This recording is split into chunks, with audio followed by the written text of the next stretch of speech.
Okay, so you're here, you've joined us. Now maybe you're wondering what an essential oil is. Maybe someone told you you needed to come and look at the class and you have no idea why. You don't know what essential oils are and what they could do for you. Well, you've come to the right place.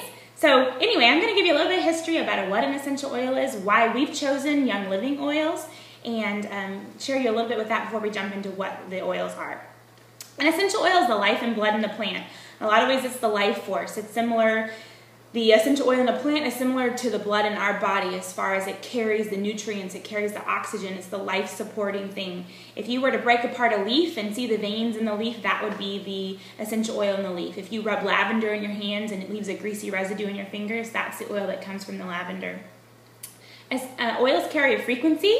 Everything in your body carries a frequency. Oils have a very high frequency. So if you have strep, flu, viruses, all of that, those all lay dormant in our system with very low frequencies. Oils have high frequencies and low frequencies can't stay in that environment. That's why we use oils on a regular basis for wellness. And then in more acute situations, we use them a lot more often to help raise the frequency of our bodies. An essential oil is the purest, most potent form of an herb. I've also often been asked, like, why can't I just take the herb version of it, or why can't I just take the dried herb version or the capsule or something along those lines? And those are great. This is just the potency is way stronger in essential oil. Because of the distillation process, the most potent and most nutrient part of the plant is extracted and carefully steam distilled at low temperatures to preserve the medicinal properties. And then that is what is made into the essential oil. To give you a little bit of a comparison, 1 drop of peppermint, that's not peppermint, this is peppermint, 1 drop of peppermint essential oil is equivalent to about 26 glasses of peppermint tea. So if that gives you a little comparison of why the oil is going to be a little bit more intense version, and a little bit goes a long way. So the amount of peppermint you would need to drink in a tea in order to get the medicinal purposes you would need in 1 drop. Because of the makeup of essential oils, the cell membranes are able to diffuse through the blood and the tissue and rapidly absorbed into our system. They actually clean the receptors of your cells and allow them to communicate better. If you use an essential oil to help take care of a headache, it's not going to just numb your headache pain and then when it wears off, it's going to come back. It's going to actually help your body process and communicate better and heal. There's not negative side effects to taking them. If you're trying to sleep and you try some lavender and it doesn't help you sleep as much, there's other oils you can try, but it doesn't mean you're going to wake up groggy like if you had taken something that would help you sleep and then have a restless night and wake up feeling groggy from that. You won't have those effects from them.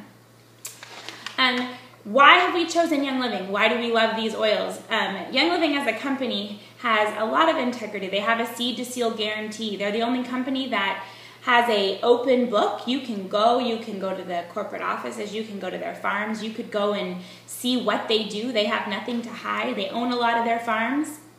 And they know the history behind all of their farms. They know what's been grown in the fields before them.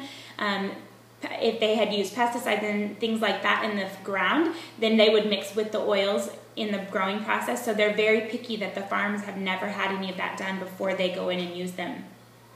They're distilled properly at low temperatures and long distillation times, which helps preserve the medicinal properties.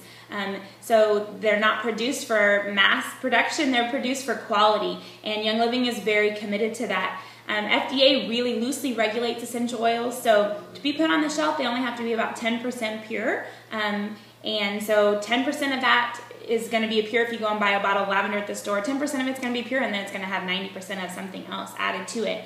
Young Living has its own rigorous standards, and only about 28% of the oils that they produce actually get sent out to you. The rest they use back in their fields to help with fertilization in the fields. So they have their own testing standards that are way higher above what the FDA regulates in essential oils. Essential oils are God-given. They work with our bodies. They are how our bodies were intended to work. It's a natural form to add to your bodies. And as you'll be able to tell by these videos tonight, these have impacted each of our lives and each of our family's life. And we're not passionate about selling you something. We are a group of moms telling you about what's worked for us and what has changed our lives, and making it our goal to get Young Living oils in every household. So enjoy the ride tonight, and we'll see you in a little bit.